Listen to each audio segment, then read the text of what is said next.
Hello everyone, today we will talk about how to fix or how to solve the problem of delay on the application of my calendar. You will go to settings. Here you can click on apps, default apps, app settings.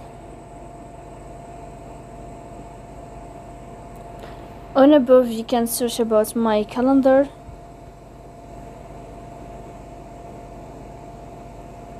Then you can click on first stop and you can click OK.